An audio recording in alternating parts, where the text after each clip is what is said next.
Bon, écoute, Paul-Louis, hyper content de te recevoir aujourd'hui dans les bureaux de Loyoli pour parler e-commerce. On va aborder plein de sujets différents. Ça va être, je pense, une conversation assez cool. On va parler parcours d'achat, tendance e-commerce, des conseils pour des marques qui se lancent, des coups de cœur sur le Shopify Store, et puis plein d'autres sujets. Donc, écoute, hyper heureux de te recevoir. Peut-être pour commencer, bon, maintenant que tu es un influenceur e-commerce Arrête. et que tout le monde te connaît sur LinkedIn, bon, la plupart des auditeurs vont te reconnaître, mais pour ceux qui ne te connaîtraient pas encore, est-ce que tu peux peut-être te présenter rapidement et puis nous parler un peu aussi de Payplug et ce que tu y fais?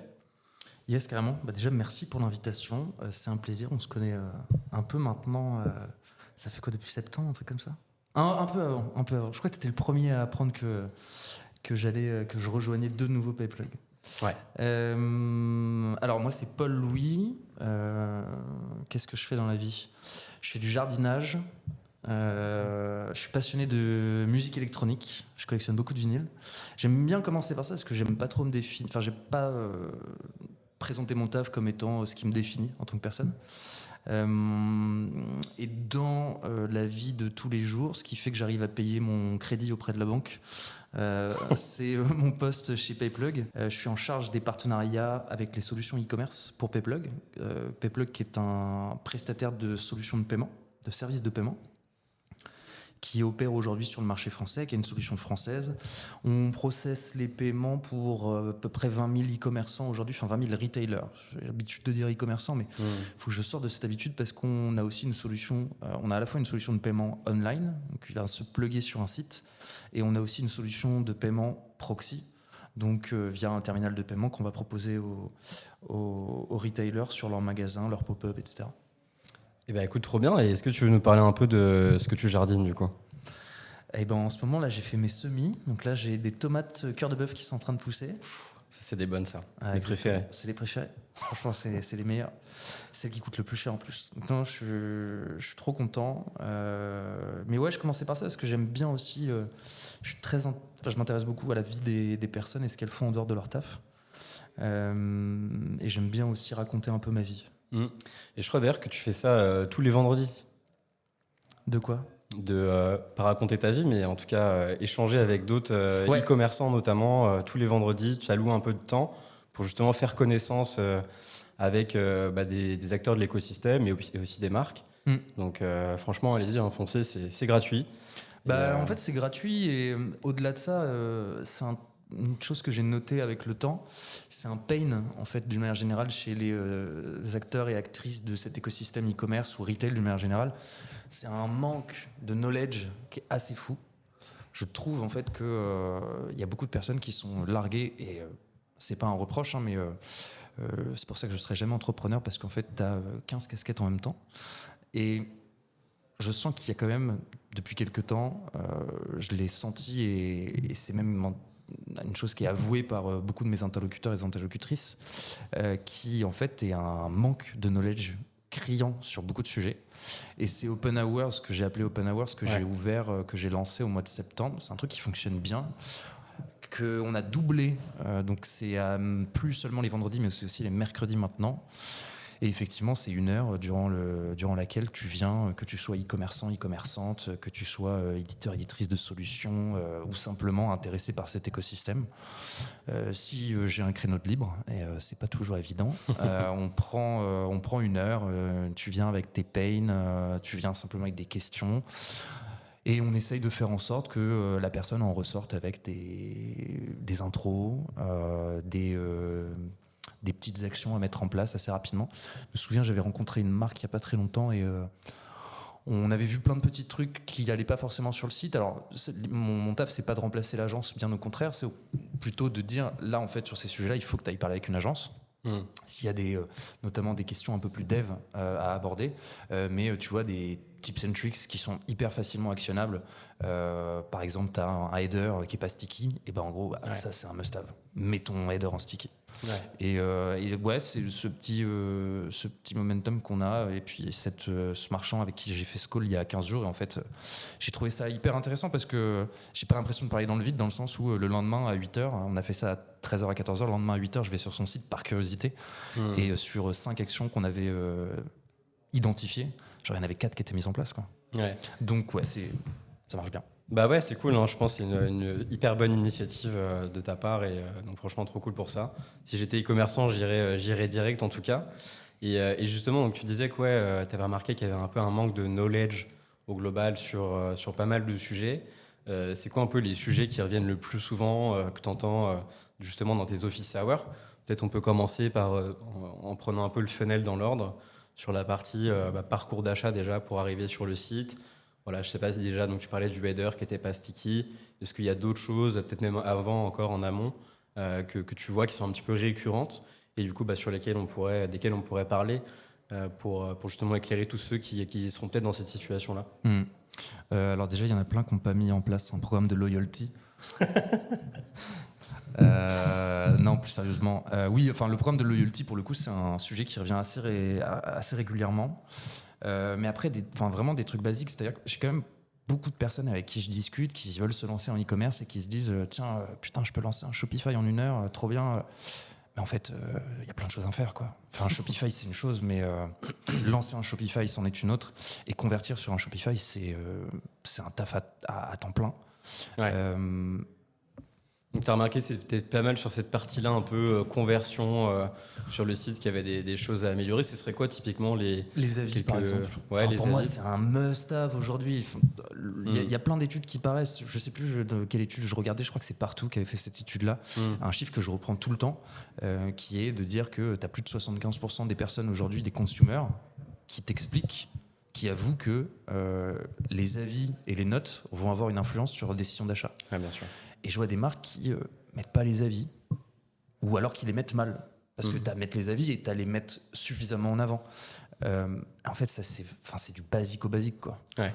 Après, encore une fois, je jette la pierre à personne. Tu es entrepreneur, tu lances ta marque, tu as des légions de commerciaux qui viennent te voir et tu peux facilement t'y perdre. Ouais. Mais ouais, pour moi, il y a vraiment. Je rêve un jour d'un. On pourrait même y participer. Enfin, tu vois, prendre ce sujet. Hein.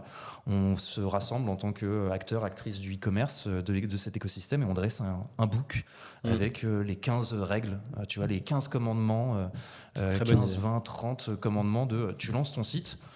Tu le fais très bien, vous le faites très bien chez Loyoli avec le deck que vous avez lancé sur les solutions e-commerce qui sont indispensables. Mais vraiment, au-delà de la solution, c'est la thématique.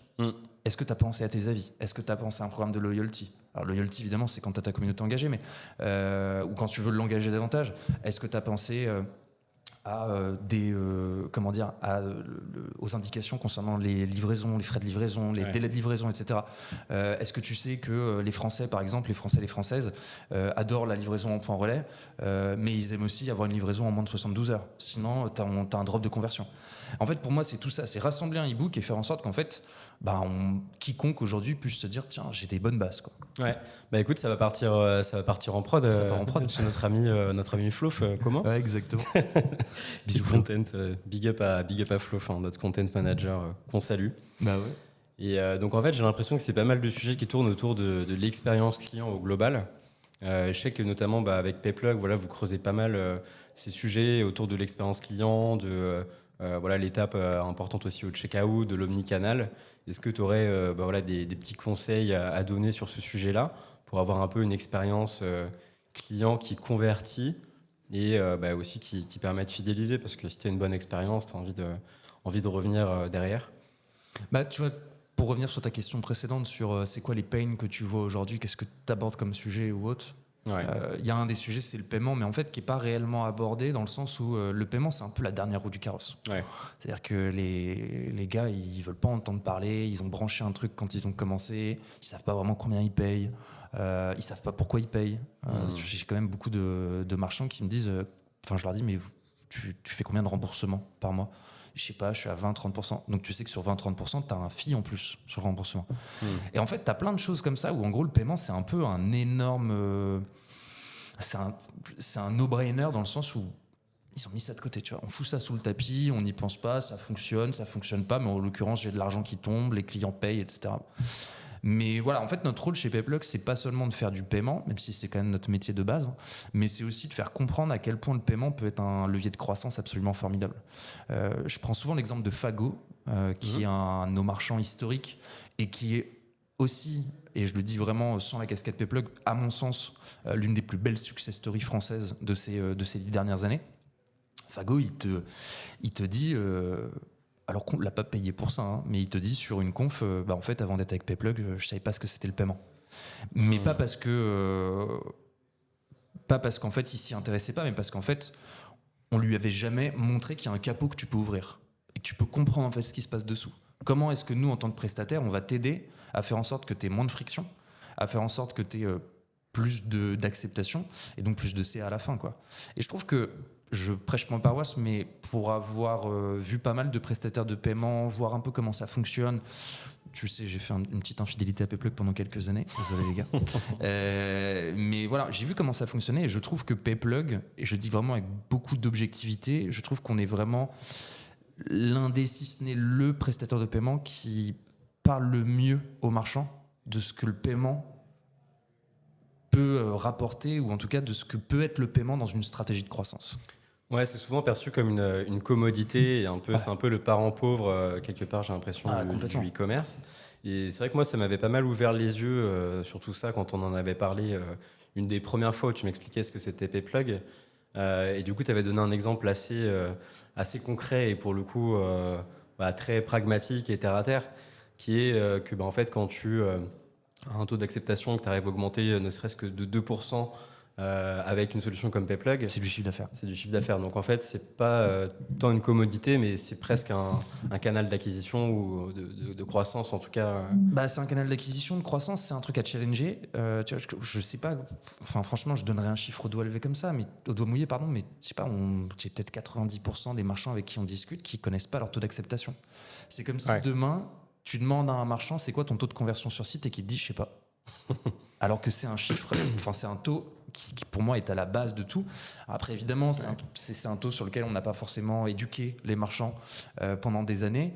Là ça commence à venir puisqu'on parle plus seulement de paiement mais on parle de performance.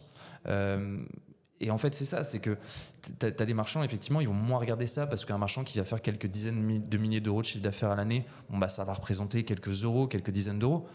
Mais t'as des marchands qui font 5, 10, 15, 30 millions d'euros en termes de CA et qui vont te dire en fait là tu viens de me faire gagner plusieurs centaines de milliers d'euros de chiffre d'affaires parce qu'on a juste travaillé ensemble. C'est ça qu'on essaie de faire comprendre et je trouve qu'on est vraiment très bon là-dessus sur notre travail évidemment mais aussi sur notre manière dont on éduque, dont on donne de la crédibilité à cette stack paiement. En fait, encore une fois, toujours ce que je respecte, tu peux faire tous les efforts du monde en amont, tu peux mettre en place une stratégie CRO qui est la plus poussée possible, des magnifiques landing pages, tu peux mettre en place du bundle, tu peux mettre en place un programme de loyalty. Si à la fin de ton checkout, ta page de paiement, ton prestataire de paiement, c'est pas performant, tu perds. Le travail que tu as fait en amont, il est pas réduit à néant, mais en tout cas, il n'est pas optimisé, quoi. Ouais, c'est clair, non, ça a du sens. Ouais. Et justement, sur le paiement, pour rester un peu sur ce sujet, ce qu'on voit de plus en plus, c'est le paiement mobile. Je sais pas si tu veux nous en dire un mot. Alors, paiement mobile, pour moi, tu as deux choses. Le paiement mobile, effectivement, depuis, je crois, ça doit être 2021, où en France, pour la première fois, le nombre de transactions effectuées sur mobile a dépassé le nombre de transactions effectuées sur desktop. Ok. C'est la première fois. Je crois que c'est 2021. Il me semble que le Covid a pas mal accéléré aussi ça avec la digitalisation, avec les applications aussi qui arrivent beaucoup, enfin qui sont déjà présentes depuis longtemps, mais on en parlera un peu plus tard. Les applications qui pour moi ont un rôle essentiel dans l'essor du e-commerce aujourd'hui, et en tout cas du e-commerce sur mobile. Mais tu as effectivement le commerce sur mobile que je trouve très intéressant parce qu'il permet de squeeze pas mal de choses. Apple Pay, l'essor d'Apple Pay aujourd'hui. Apple Pay, c'est plus d'un paiement sur deux sur du e-wallet. Moi, je dis ce que ça aperçoit. C'est absolument incroyable. L'expérience d'achat d'Apple Pay est, je trouve, assez phénoménale. Et puis, tu as aussi l'autre version du paiement sur mobile que nous, on pousse beaucoup aujourd'hui, qui est plutôt sur la partie en magasin. Une application qu'on a sortie en fin d'année dernière qui s'appelle Tap to Pay, qu'on a sortie en collaboration avec Apple et qui permet aujourd'hui de proposer du paiement sur terminal mais en fait sur un iPhone. De faire d'un iPhone un terminal de paiement. Il y a plein d'avantages. Le premier avantage, c'est désengorger les magasins. Le deuxième, c'est en allant à la rencontre de tes clients et tes clientes, plutôt qu'elles fassent la queue ou qu'elles viennent à ton comptoir. Le deuxième, c'est de pouvoir proposer une autre expérience en magasin. J'en parle souvent avec Alexis Muller, le cofondateur de Label Boucle. On pense à Laurine et Alexis. Mais Alexis, c'est un peu l'homme de l'ombre chez Label Boucle, mais il est brillant d'imagination, je trouve.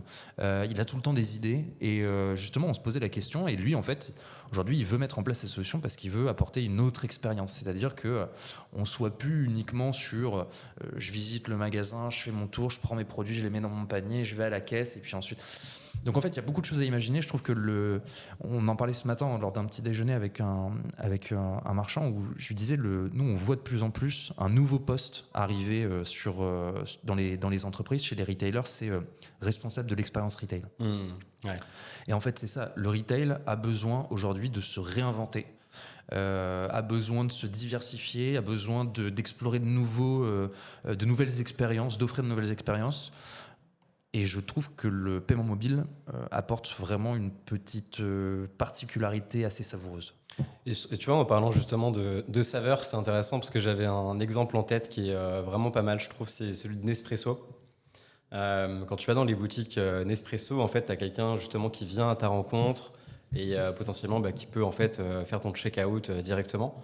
Donc, on passe d'un mode où, en fait, en tant que consommateur, tu dois t'adapter à une structure pour vivre ton expérience, à un mode où justement c'est la structure qui est un peu évolutive, qui va plutôt essayer de s'adapter plutôt à toi et à ton expérience pour tu vois, la moduler et que ça soit hyper précieux et que tu aies un super ressenti, un super souvenir de ton achat chez Nespresso parce qu'on est venu te voir pour... Mais complètement. Ouais. Mais en fait, le retail se réinvente de cette manière-là. C'est-à-dire comment j'offre une expérience qui soit complètement disruptive. Alors, disruptif quand c'est possible, mais en tout cas une expérience qui te différencie de ce qui est à côté. C'est un peu comme demain, pour moi, quand je suis démarché par un commercial, j'achète la solution, mais j'achète aussi le commercial. C'est un peu ça. La marque, j'achète le produit, mais j'achète aussi l'expérience que m'offre cette marque-là. Pour moi, l'exemple le plus concret, c'est Citadium.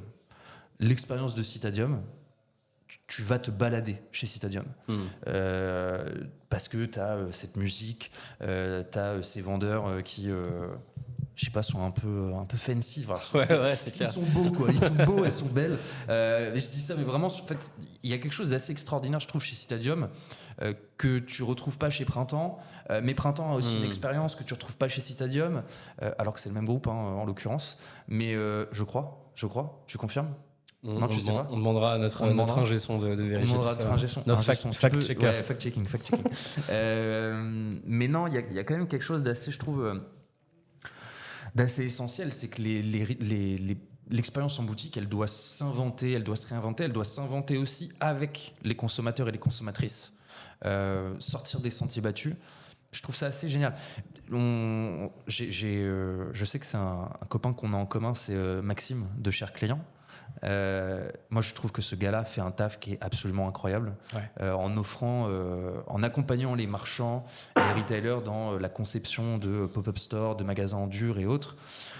Ce qu'il a fait avec Hug, ce qu'il a fait avec BMW, c'était incroyable. Franchement, moi, ce genre de gars, t'as envie de bosser avec eux parce que tu sais qu'en fait, tes clients, vraiment, je leur vois quasiment tout le monde aujourd'hui. Désolé à ses concurrents. Mais je lui envoie beaucoup de monde parce que, en fait, mon taf et ma volonté, c'est aussi que mes clients soient les plus heureux possibles et soient les plus bichonnés. Et ce gars-là, je sais qu'en fait, il va les bichonner, mais il va aussi les sortir un peu de leur certitude. Et dire, en fait, on peut te faire une expérience de dingue. On peut offrir une expérience de dingue à tes consommateurs. Vas-y, viens, on le fait ensemble. Et en fait, c'est ça. Moi, je trouve aujourd'hui que c'est mon avis encore une fois, mais que l'expérience retail a de très beaux jours devant elle, à condition qu'elle s'invente, qu'elle se réinvente, qu'elle se challenge et qu'elle soit la plus généreuse et inventive possible, quoi. Ouais, justement, c'est vrai qu'on voit concrètement, c'est un marché qui est de plus en plus saturé, si on parle du e-commerce, du retail en général. Donc c'est vrai qu'il faut souvent redoubler de créativité pour pouvoir se différencier et puis marquer les esprits.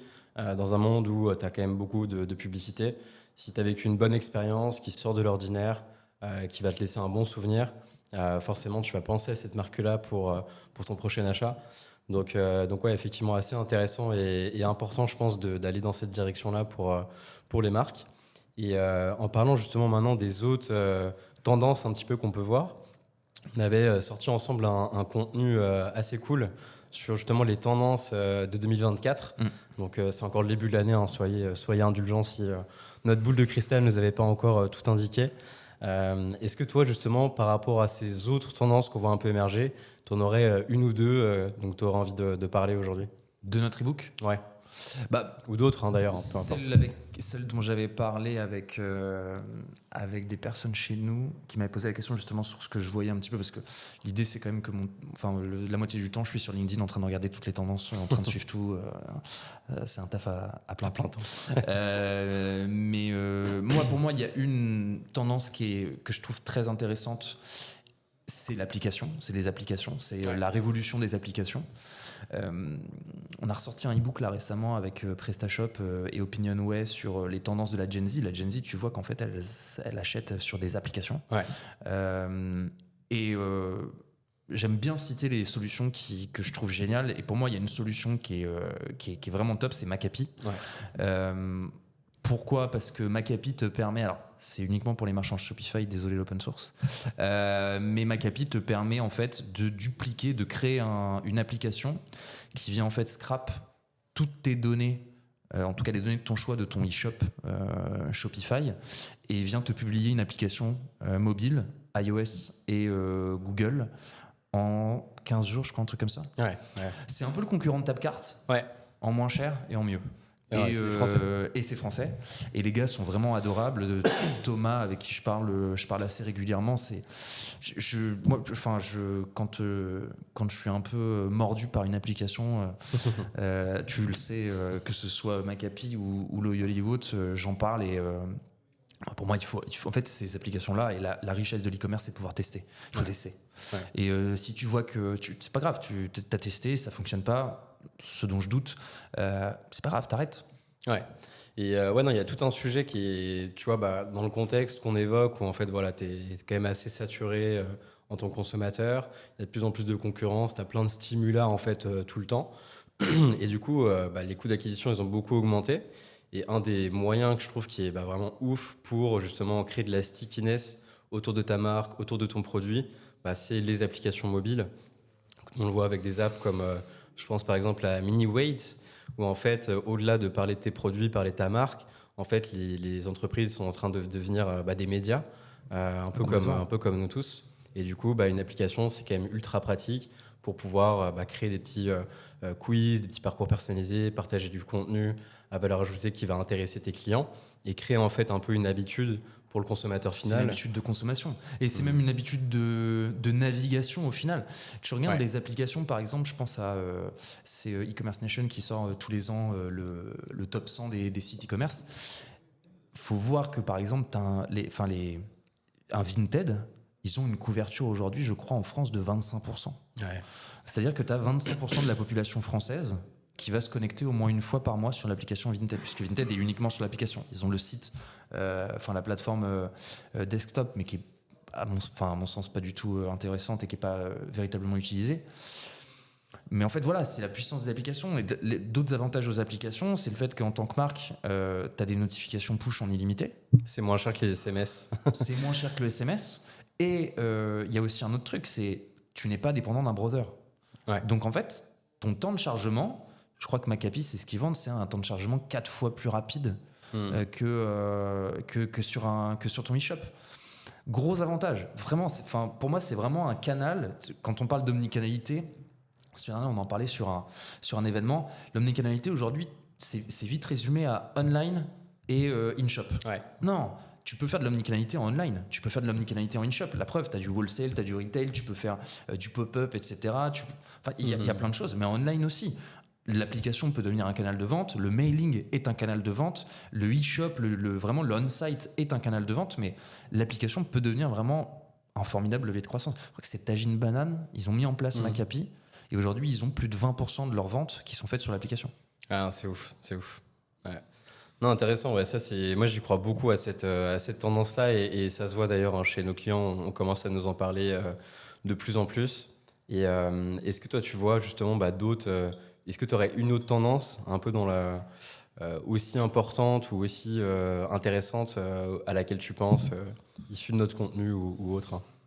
Il y a comment dire, c'est un peu l'achat responsable qui pour moi est une tendance. On le voit, de toute façon, les nouvelles générations sont beaucoup plus sensibles à la provenance des produits, à la formulation des produits, au packaging, des choses comme ça. Il y a une solution que j'ai découverte il n'y a pas longtemps qui s'appelle Bluebird, Ok. qui est assez géniale, je dois dire, qui te permet sans solution, c'est possible aussi. Zeta, ce qu'ils font, ce que la marque fait, on en parlait avec Laure il n'y a pas longtemps, mais ce que la marque fait en termes de visibilité, de transparence au niveau de la production, au niveau de l'empreinte carbone en fait du produit, c'est assez génial. Ouais. Et Bluebird permet, j'avais vu sur le site de la marque de Evan Mock, c'est Goodweird. Bluebird en fait te permet, c'est basé sur de l'IA, te permet en fait d'injecter tes données produits, donc c'est-à-dire ta formulation, ton packaging, et va te donner des recommandations. Par exemple de recyclage, te dire ton produit, t'as quoi? T'as un flacon, t'as une boîte en carton, dans le flacon, t'as un petit bouchon en plastique. Alors, ton carton, c'est compostable, donc tu vas le mettre dans ton compost, ou tu le jettes poubelle verte. La bouteille, elle est recyclable. En fait, t'as plein d'indications comme ça. Alors, c'est presque un peu gamifié, et je trouve que c'est assez rassurant, et ça montre aussi les tendances de demain. C'est-à-dire qu'on a besoin, les générations qui viennent après toi et moi, la Gen Z notamment, elle a besoin en fait de s'identifier à de la consommation responsable, à des produits qui sont green, à des produits qui sont transparents, même si le produit n'est pas hyper green, mais comment ce soit assumé, que ce soit dit. Ouais. Ouais. Ouais, c'est intéressant. Nous, c'est un sujet qu'on creuse pas mal chez Loyoli, comme tu dis, à la fois sur les applications mobiles et puis à la fois aussi sur les achats responsables.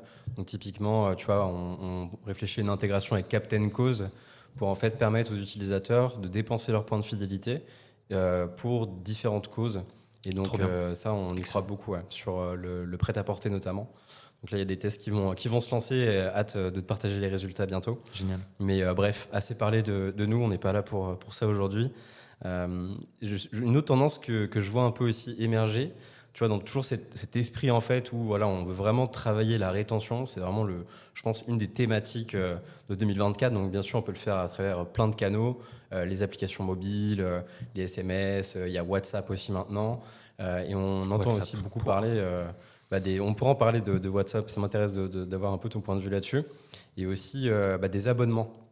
Donc ça, il y en a pas mal qui se sont lancés, qui ont testé un petit peu tout ça. Je sais pas si tu as des retours un petit peu des marchands avec qui tu discutes sur voilà, des apps comme Recharge, toute cette logique de créer du revenu récurrent en fait pour les marques. Alors, l'abonnement, je vais pas dire que je suis sceptique, mais pour moi, c'est pas tout blanc ou tout noir. C'est-à-dire que tu peux pas te dire, tiens, je vais faire de l'abonnement et d'un coup, ça va être incroyable. Le problème de l'abonnement, c'est que si t'as pas une stratégie mailing et une stratégie retargeting derrière, ton client revient jamais sur le site. Et en fait, ce qui est intéressant, c'est aussi d'augmenter ton AOV. Il Ouais. faut savoir que l'abonnement, généralement, quand tu fais de l'abonnement, tu offres 15% à peu près par rapport au prix en one shot. Et possiblement, tu vas offrir les frais de port parce que c'est du récurrent et que tu as envie que la personne s'abonne. Mais si tu n'as pas une stratégie qui fait revenir aussi en upsell ou en cross-sell ton client, ton consumer sur ton site, ton AOV, elle augmente pas. Ouais. Donc ça, c'est un peu le problème aussi. C'est que aujourd'hui, l'abonnement est à considérer dans un ensemble de rétention.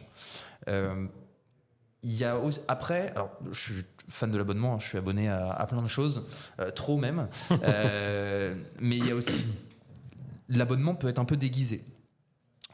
Je ne vais pas citer la marque, mais c'est une marque avec qui j'avais travaillé pendant longtemps, qui maintenant a mis en place de l'abonnement, mais qui partait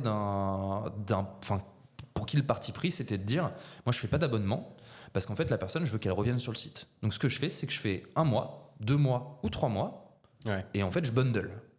Et donc, tu as une remise évidemment sur le bundle le plus intéressant, une remise un peu moins importante sur le bundle middle, et pas de remise sur le produit en solo. Et donc, c'est assez intéressant parce que la personne va recevoir, donc tu as augmenté ton AOV, tu as une petite gamification qui te dit, bah tiens, prends 3 mois tout de suite. Et en plus de ça, la plupart du temps, sur une cure par exemple, te dit bien que les effets d'une cure se voient véritablement à partir de 3 mois. Donc moi, par exemple, quand je fais une cure, je prends 3 mois obligatoirement. Sinon, je trouve que ça sert absolument à rien. Donc, il y a aussi ça. C'est, est-ce que ton produit, il est fait pour de l'abonnement ? Et comment est-ce que tu peux challenger ça ? Est-ce que je fais de l'abonnement obligatoirement, c'est-à-dire vraiment, je m'arrête quand je veux, ou est-ce que je décide de tester ? Pour moi, encore une fois, c'est la notion de test. Je fais un A/B testing. Je propose, par exemple, sur certains produits de faire de l'abonnement, sur d'autres produits de faire du bundle, et je vois ce qui fonctionne le mieux. Ouais, il faut vraiment avoir une démarche itérative et tester un petit peu. Complètement.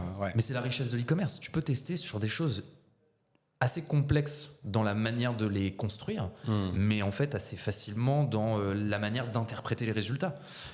Sébastien Tortu de Boost Conversion, il te le dit souvent, c'est en fait, tu as 3 mois de test, mais 3 mois déjà, tu peux avoir beaucoup d'informations sur la manière dont sont appréhendées ces directions les directions que tu as prises.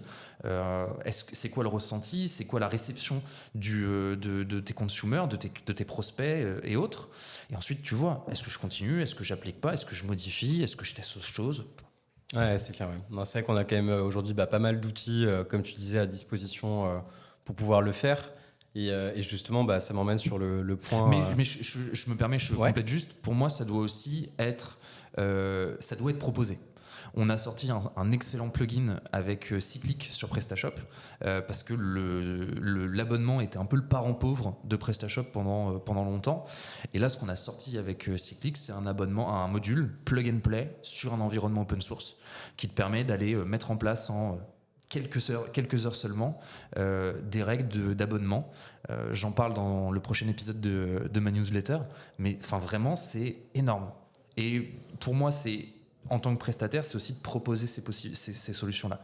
Sur Shopify, c'est un petit peu compliqué parce qu'on a plus de cadrage, mais sur PrestaShop, on a sorti ce plugin, c'est une petite bombe. Petite pépite, pépite, vraiment. Bon, allez checker ce que fait Cyclic, et puis aussi la newsletter de Paul Louis où il partage un peu tous ses tips. Anna King. Donc on vous partagera tous les liens. D'ailleurs, faut que je t'ai en invité. Allez, invite-moi quand tu veux, je suis là. Donc, trop cool en tout cas pour ces tendances, c'est hyper intéressant. J'ai hâte de voir ce que ça va donner dans les prochains mois. Mais, j'espère qu'on se trompe pas. J'espère qu'on se trompe pas, sinon c'est de ta faute au pire. Mais après, les tendances e-commerce, elles vont super vite. Enfin, les tendances retail de manière générale. J'en parlais la semaine dernière avec Nicolas de Villars chez nous qui me dit j'aimerais bien ton plan d'action à 12 mois. Je le regarde, je lui dis mais Nico, même à 3 mois, mon plan d'action il peut changer complètement. Enfin, comment dire, la créativité aujourd'hui, les possibilités qui sont données. Regarde-vous en termes de stack technique. J'ai l'impression que vous sortez une intégration toutes les semaines. En fait, ça va trop vite. Et pour moi, le bon mix, c'est d'avoir des certitudes tout en les challengeant et d'être toujours à l'écoute. Et en fait, à partir de ça, tu peux à la fois prendre une direction sur ce qui te semble être une tendance qu'il faut suivre, sur laquelle il faut se positionner, et en même temps rester un peu à l'écoute parce que en fait, le marché il va trop vite. Et justement, il y a tu vois, c'est une tendance qui est totalement dans cette veine-là, qui est démarrée vraiment en flèche. C'est justement WhatsApp. Donc, on fait un gros bisou à Tiffaine de Simio qu'on embrasse. et ouais, toi, c'est quoi un peu ton point de vue sur WhatsApp ? Ça a l'air d'être quand même assez game changer. Après, c'est récent, il y a pas mal de questions, mais les premiers use cases, je trouve, sont assez convaincants. Donc curieux d'avoir ton avis là-dessus. La mieux placée pour en parler, effectivement, c'est Tiffaine. On l'invitera. Ce sera bien. Maintenant, mon avis sur la question. Alors, en fait, quand tu regardes les chiffres, je ne comprends pas les marques qui disent non, WhatsApp, ça m'intéresse pas. Le mailing aujourd'hui, c'est 20% de taux d'ouverture. WhatsApp, c'est 94%. En fait, rien que le chiffre doit te faire dire ok, je teste. C'est ça. En fait, pourquoi je n'irais pas en tant que marque. Après, le message WhatsApp, le SMS, c'est particulier parce que tu t'adresses quand même à. Je trouve que tu passes une barrière d'intimité avec ton prospect, ton consumer qui est assez fatidique. Soit ça passe, soit ça casse. Ouais, c'est vrai. Et donc, faut vraiment faire très attention à ça. Pourquoi pas dans une stratégie dire je commence par du mailing et une fois que la personne est devenue cliente de la marque, pourquoi pas j'oriente sur du WhatsApp, tu vois. Ou je demande tout simplement, je fais une landing, est-ce que tu veux qu'on discute par WhatsApp ? Mais WhatsApp a un... Enfin, en fait, moi, le premier, je regarde plus mes SMS. J'ai désactivé mes notifications. Surtout, hein, j'ai plus de notifications sur mon téléphone parce que c'était l'enfer.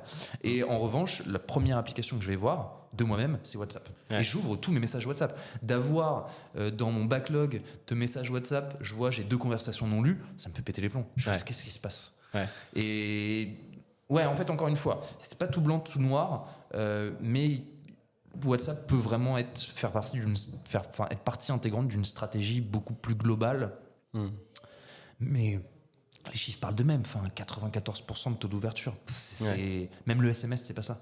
Et je crois que, je ne voudrais pas dire de bêtises, mais je crois que c'est 80% des messages WhatsApp qui sont lus dans les 5 minutes.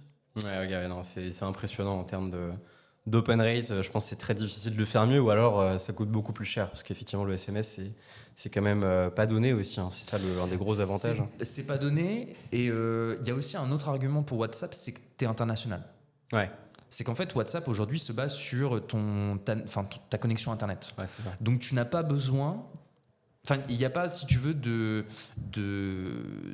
d'environnement auquel il faut que tu te connectes ou tu t'adaptes parce que tu vas en Allemagne plutôt qu'en France. WhatsApp, ça ouvre quand même les portes d'un monde global, un monde de vente. Et d'ailleurs, quand tu regardes, comme tu sais, là j'étais en Inde pendant un bon mois, et en fait c'est fou parce que eux ils sont à des années-lumière là-dessus. Faut savoir que déjà de base, ils utilisent quoi comme solution? Alors j'ai pas les noms en tête, mais ils ont des solutions qui sont déjà genre ultra poussées sur le sujet. Si tu regardes en fait des devantures ici de n'importe quel shop, ça peut être des salles de sport, ça peut être tout ce que tu veux. En fait ici tu as le numéro de téléphone, et là-bas tu as pareil mais avec le petit logo WhatsApp. Et en fait tout le monde est sur WhatsApp, tu peux payer sur WhatsApp. Ils ont un système en plus où tu peux payer avec ton numéro de téléphone. Sur WhatsApp, et c'est vraiment, ils ont 5 ans d'avance sur nous là-dessus. Parce que bien sûr, hein, pour des raisons de coût, c'est beaucoup plus simple aussi d'avoir un numéro de téléphone que tu as sur ton WhatsApp. Et derrière, tu peux reach out tous tes clients comme ça. Ils font tout sur WhatsApp en fait. Donc je pense pour ceux qui s'intéressent aussi à WhatsApp, c'est intéressant de creuser un peu ce qui se fait de l'autre côté, j'allais dire de l'Atlantique, mais non, du coup, de l'autre côté de l'Europe, en Asie notamment, où ils sont vraiment très très en avance sur ces sujets-là. Ça me fait penser à une petite anecdote. C'est Thomas de Email Club, qu'on connaît bien. Qu'on salue. Et qu'on salue. Et Thomas, lui, c'est quand même l'expert mailing Klaviyo. Vraiment, c'est une brute. Et quand il me fait une intro, il me fait pas une intro par mail, il me fait une intro par WhatsApp. Il n'aime pas envoyer des mails. Il me dit toujours arrête de m'envoyer des mails, je réponds pas. Il répond jamais à ses mails. Et non, ça c'est vraiment. Pour moi, encore une fois, l'expression le cordonnier est toujours le plus mal chaussé. mais c'est ça en fait. Le WhatsApp a, je trouve, une force qui est assez considérable et qui est en e-commerce encore pas exploité. On peut pas dire aujourd'hui que WhatsApp est exploité en e-commerce. Les Allemands sont un peu en avance là-dessus. Comme je te disais en tout début, je suis fan de musique passionné de musique électronique de manière générale. Je collectionne des vinyles. Et il y a un store sur lequel j'achète depuis un petit moment. Ça fait bien 4-5 ans que j'achète chez eux, qui est un store en Allemagne, qui s'appelle DJ.de. Et eux, en fait, tout leur support client est sur WhatsApp. Voilà, typiquement. T'as pas de mailing. Tout est sur WhatsApp. Et le temps de réponse considérablement accéléré. Franchement, l'expérience, j'ai trouvé ça génial. Et ça, depuis 4 ans que je suis client chez eux, j'avais un problème sur une commande, je voulais savoir où elle en était, j'avais pas l'info, je sais pas ce qui s'est passé, tu vois. Et l'expérience client sur WhatsApp, en plus, je te dis ça, c'était il y a quelques années, j'ai trouvé ça génial. Franchement, gros sujet à creuser, pareil, hâte de voir ce qui va se passer. Tiffen, vas-y à fond. Donc trop cool. Et justement, en parlant un peu de toutes ces solutions un petit peu qui émergent, on sait que la marketplace Shopify regorge d'innovations, de nouveautés aussi. Et je sais que toi, tu y passes pas mal de temps aussi. 50% de ton temps sur LinkedIn et puis l'autre sur le Shopify Marketplace. Ce serait quoi un peu toi justement des apps, à part le Yoli bien sûr, que tu pourrais recommander, qui sont dispo sur le store de Shopify? C'est le problème. Alors j'ai un petit pain avec Shopify, avec la marketplace de Shopify, c'est que je peux pas sauvegarder mes apps. Et je peux pas dire, par exemple, je mets un petit cœur sur une app en disant, tiens, je la mets à une liste, tu vois, une wishlist. Ouais. C'est un peu problématique. Bon, ce qui t'oblige aussi à tout le temps de souvenir et à aller rechercher, etc. Ouais. Mais c'est un peu problématique parce qu'en fait, parfois, je cherche la même app 15 fois en 2 mois. Ouais. Comment elle s'appelle cette app Comment déjà elle s'appelle et tout. Enfin bref. Il y a une app. Qu'est-ce que j'aime bien comme app? Il y a une app que j'aime bien, que je recommande pas mal en ce moment, c'est Atlas. Atlas Pickup Point, qui est une app qui est disponible uniquement pour les marchands Shopify Plus et qui te permet de réunifier tes shipping suppliers en une seule interface. Ok. Et pour le consumer, ce que ça donne en expérience client, c'est par exemple, je travaille en tant que marchand avec GLS, DPD, DHL, Mondial Relais. En fait, je vais offrir la même interface avec une map qui va m'ouvrir tous mes points relais. Nice. De tous ces suppliers. Et ça, c'est assez intéressant parce que ça vient en fait tacler un point, c'est de se dire demain, tiens, en fait, j'ai 3 points relais à côté de chez moi, mais j'en ai un qui est en relais colis, j'en ai un qui est en DHL et j'en ai un qui est en Colissimo. En fait, je peux les voir tous les 3 sur la même map. Et en plus, j'ai un listing. Donc, cette solution, je la trouve intéressante. Et en plus de ça, elle vient tacler aussi une problématique pour les marchands Shopify Plus, c'est d'avoir Mondial Relais avant la sélection du point relais avant de payer. Ça, c'est un vrai pain. Et je sais que Mondial Relais, il y avait un souci. Enfin, il y a a priori toujours le même problème. C'est que même les marchands Shopify Plus doivent attendre que le client, que le consumer ait payé pour choisir son point relais. Ce qui est assez décevant, je trouve, en termes d'expérience consumer. Ouais, je suis d'accord. Ok, intéressant. Donc Atlas, je la recommande pas mal. Après, en application, t'en as tellement aujourd'hui. Tu vois, je trouve que par exemple, un Nosto, c'est une solution qui est géniale pour faire du cross-sell, de l'upsell. Loyally sur de la loyalty. Enfin, après, je dis pas ça parce qu'on est à ton micro, hein, mais j'envoie des clients chez toi, ils sont ravis, ils me montrent un ROI à x3, x5, x10. Trop bien, enfin, go, tu vois. Ouais, en fait, t'as plein d'applications. Au-delà de juste donner, ce qui est intéressant en fait avec l'App Store de Shopify, c'est que quand tu t'y perds, c'est là où tu commences à arriver un peu dans les méandres. Ouais. Et c'est là où tu commences à te dire, Shopify. Là, ça devient intéressant. Il y a plein d'applications. Il y a Visual Merchandiser qui a été sorti par Side, qui te permet de faire du dolly merchandising sur ton site. Qu'est-ce que tu as d'autre? Tu as HidePay, voilà, la pépite. $4 par mois, ça te permet de customiser complètement ton checkout. Bam. Ça, c'est pas mal, hein? $4 par mois. Ouais. Et vraiment, ça, c'est l'application. Je parle beaucoup cool. Avec Andrea, le fondateur du lab qui a monté ça. C'est Nexttools, ils sont dans l'Est de l'Europe. C'est du génie. Enfin, vraiment. Ça me parle, ouais. Ils font quoi déjà? En gros, eux, c'est vraiment un lab d'applications. Donc, eux, ils développent des applications sur Shopify. Donc, ils ont développé HidePay, donc qui te permet de personnaliser le display de tes méthodes de paiement en fonction de plein de critères, que ce soit la currency, que ce soit, je sais pas, le volume, le montant du panier, des choses comme ça. Ils ont aussi développé HighChip, qui pour moi est un petit bijou aussi, parce que ça vient tacler un sujet notamment sur les shipping methods. Donc c'est-à-dire que, je te prends un exemple tout bête, je vends des produits, je suis dans l'art de la table, je vends à la fois des couverts qui sont pas trop fragiles et je vends une lampe ultra fragile, et je peux très bien dire, si produit lampe dans le panier, faire disparaître Mondial Relais. Parce que je veux être sûr et certain que ce soit livré en main propre au client, etc. Nice. En fait, tu as plein de petits trucs comme ça que j'ai découvert par pur hasard ou parce que je tape un mot-clé et je trouve ça et je me dis tiens, je vais tester, je trouve ça intéressant. Mais ouais, t'as pas mal de... en fait, l'App Store de Shopify, il faut être curieux, quoi. Ouais, c'est ça, ouais. Faut avoir du temps. Faut avoir un peu, peu envie de creuser les sujets, mais faut avoir envie de creuser. Mais pour moi, t'as un pain, va sur l'App Store. Ouais. Et Julian Hacking, on parle des applications dans la newsletter. Mais non, en fait, c'est vraiment ça. Être curieux et avoir un peu de temps et tu peux trouver vraiment des trucs sympas. Là, il y a Regulo qui vient de sortir aussi, qui est une application qui est live sur l'App Store de Shopify depuis une semaine, qui est une application, et je fais un gros bisou aux founders, mais qui est une application qui permet d'automatiser la facturation e-commerce sur toutes tes commandes et en plus de préparer ta comptabilité pour l'injecter directement dans ton logiciel comptable. Ah, ça c'est cool. C'est une bombe. C'est une bombe, vraiment. Et sur l'App Store. C'est dispo sur l'App Store, les gars. Allez-y. Allez checker ça tout de Bang, suite. bang, bang. Ok, trop cool. Bah, c'est pas mal. On a pas mal d'idées en vrai, justement, pour des marchands. Ça tourne. Hein. Ça tourne. C'est bien. On a de la matière. Donc non, c'est top pour On pourra des mettre marchands. en x1.5 en post-prod. Et il y a rigolo également. Donc ouais, non, hyper cool en vrai pour avoir déjà pas mal d'idées, des tendances, des sujets un petit peu à explorer. Et juste pour finir, justement, pour des marques qui sont un petit peu perdues parfois dans tout ce monde-là, toutes ces apps, toutes ces solutions. Typiquement, une marque qui se lance, toi, ça serait quoi un peu, tu vois, les 4-5 conseils que tu pourrais lui donner pour justement lui éviter un petit peu de se perdre et puis quand même garder cette approche où on va pouvoir tester des choses, mettre en place rapidement et puis apprendre rapidement.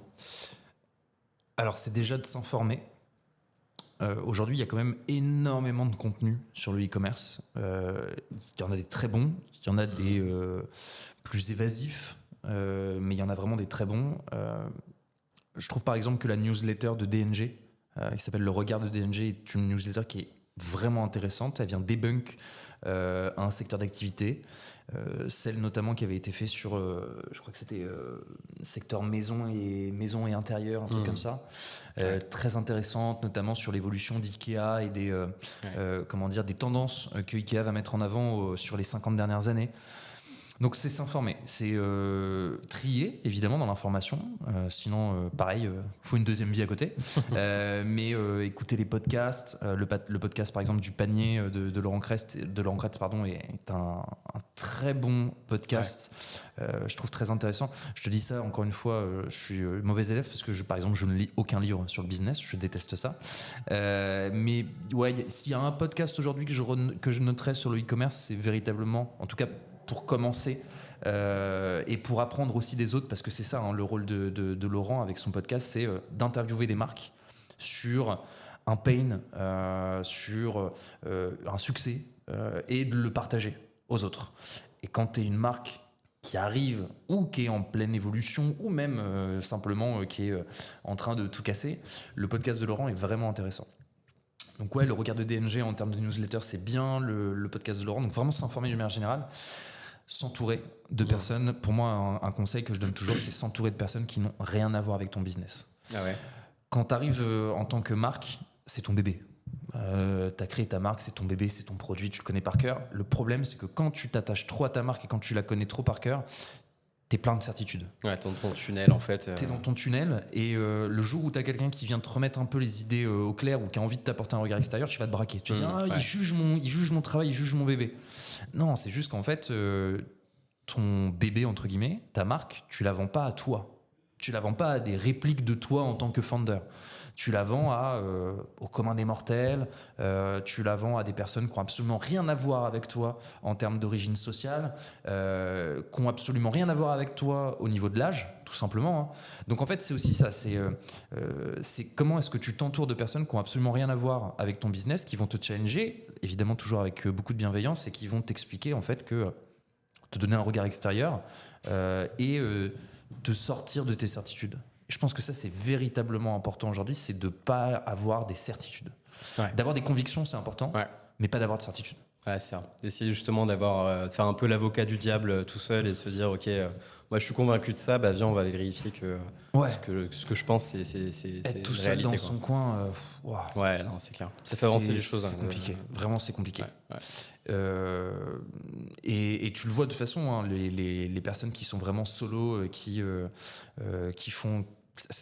Je le dis avec beaucoup de premier degré, mais qu'en font à leur tête, qu'à leur tête, bah en fait au bout d'un moment il y a un mur quoi. Il y a un mur parce que le monde il est vaste, il est très hétérogène et les personnes à qui tu t'adresses auxquelles tu penses pas forcément t'adresser, bah elles ont plein d'attentes différentes quoi. Ouais. Ok, donc en résumé, entourez-vous des meilleurs, prenez une office hour avec Paul Louis, ça va déjà débloquer pas mal de choses. C'est pas de la magie. It's not magic, it's talent and sweet. Mais non, ouais, en fait, si tu as besoin de challenger, il y a plein de gens qui sont vraiment intéressants, avec qui tu peux discuter. Et même si tu n'as pas le temps, Grégory, par exemple, de Okara, Okara, d'ailleurs, c'est Okara, j'en ai parlé avec lui la semaine dernière, a une très bonne newsletter sur une veille e-commerce aussi, que je trouve vraiment bien. Le format Substack est vraiment idéal parce que ça tombe dans tes mails, tu le sauvegardes pour plus tard, tu as envie de le lire, tu le lis, tu n'as pas envie, tu le lis pas. Donc ça, c'est intéressant.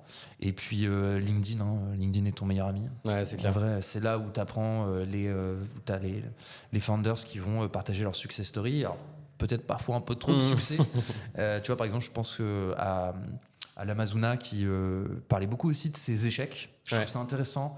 Léa Legendre de Cuisseau qui parle beaucoup de ses échecs aussi, qui dit parfois sur une vidéo TikTok, j'ai la flemme. Là aujourd'hui, j'ai la flemme. Là ce soir, je m'arrête à 16h parce que j'ai plus envie de bosser. Mais génial, meuf, vas-y quoi. Plus de contenu comme ça, s'il vous plaît. Ah ouais, de ouf, ça fait du bien. Et puis ça montre aussi quoi, les entrepreneurs sont des humains. Enfin, c'est clair. Alors t'en as, tu te dis, c'est quand même tu peux te poser la question, est-ce que c'est pas une machine, mais non, enfin c'est ouais. C'est un bon début, je pense. Et justement, tu parlais un peu de quelques marques. Tu as cité Cuisseau, tu as cité l'Amazona, tu as cité d'autres aussi. Ce serait quoi un peu justement pour toi aujourd'hui une des marques un petit peu à suivre et pourquoi pas desquelles s'inspirer? Je vais pas me faire des potes là, une des marques. Je vais t'en citer 3. Allez, pas de jaloux. Alors, je suis obligé de commencer par cette marque-là. On en a parlé rapidement tout à l'heure, mais parce que avec le temps, ce sont devenus des potes. C'est la Belle Boucle, donc la marque qui a été fondée par Laurine, qu'on salue. C'est quand même une marque qui arrive à faire au bout de la 4e ou 5e année 8 millions et demi de CA en organique. Je répète, en organique. Enfin, c'est juste invraisemblable. Qui m'appelle et qui me dit, je comprends pas, j'ai une agence qui me demande de débourser 5 000 € dans les ads. Bah ouais, mais en fait, c'est ouf. Ouais.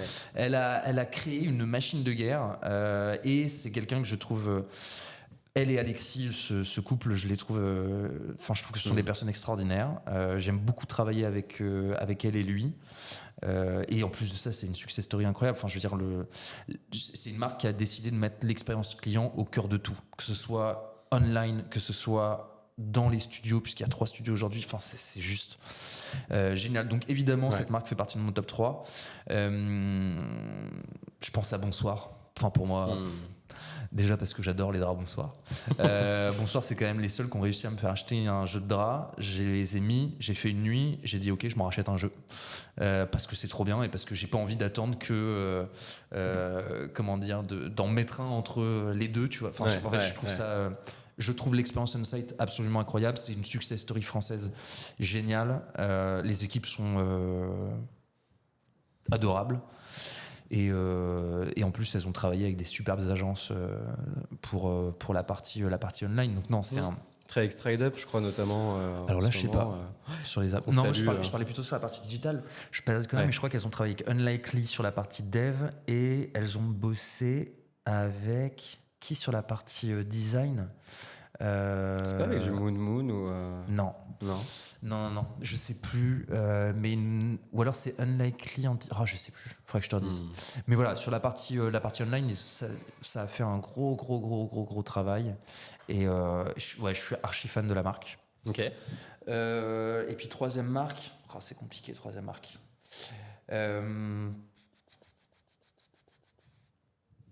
Je sais pas, tu penses à qui toi? Joker. Écoute, moi, une marque que j'aime beaucoup, c'est Épicure.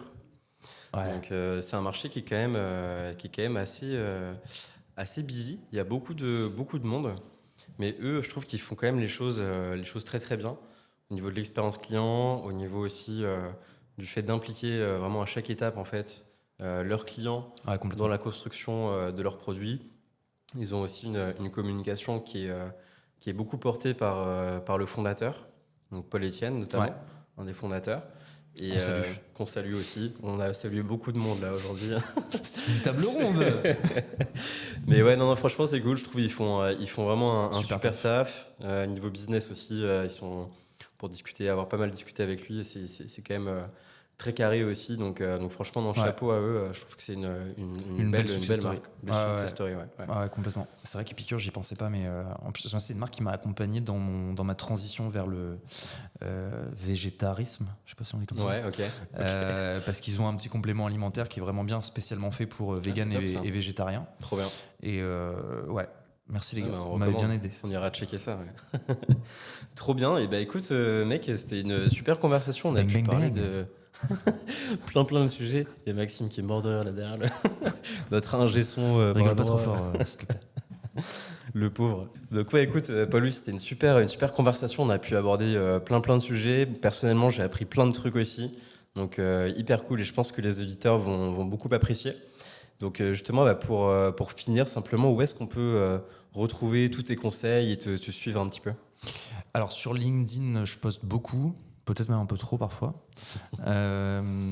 Sur LinkedIn, ouais, pas mal. Vous pouvez me suivre. L'idée, c'est aussi que si les personnes ont des questions, qu'elles puissent me ping directement par message. Les open hours, encore une fois, j'insiste, hein, mais c'est vraiment du temps qui est alloué aux personnes qui ont besoin de se challenger, qui ont un pain, qui ont simplement envie de prendre un café en virtuel, ou pas d'ailleurs, hein, si je suis sur Paris à ce moment-là, avec grand plaisir. Mais vraiment, enfin... Que les personnes puissent se dire tiens, ouais, je peux bénéficier d'une trentaine de minutes, d'une heure avec quelqu'un qui a un regard complètement extérieur. Je le dis avec beaucoup d'objectivité et de modestie, mais je bouffe de l'e-commerce en long, en large, en travers depuis 4 ans maintenant. Donc c'est aussi ça, c'est vous donner des tips, vous partager ce que je vois au quotidien. Et puis, mine de rien, ouais, la newsletter Anna King, elle commence à bien prendre. Alors, Anna King, en hommage au plus grand héros de la pop culture qui soit, à savoir Dark Vador. Mais ouais, Anna King, c'est vraiment une newsletter que je partage tous les derniers mardis de chaque mois, dans laquelle on parle de plein de choses. C'est 10 minutes de lecture pour 10 heures de travail derrière, donc lisez-la. Mais vraiment, à partir du moment où ça sert à quelqu'un, une personne, cool. Tant mieux. Ouais. Les y foncer, ouais. Franchement, c'est une mine d'or. Trop bien. Trop cool, Paul. Avec Joseph en prochain invité sur un épisode. Allez là, c'est parti. C'est parti.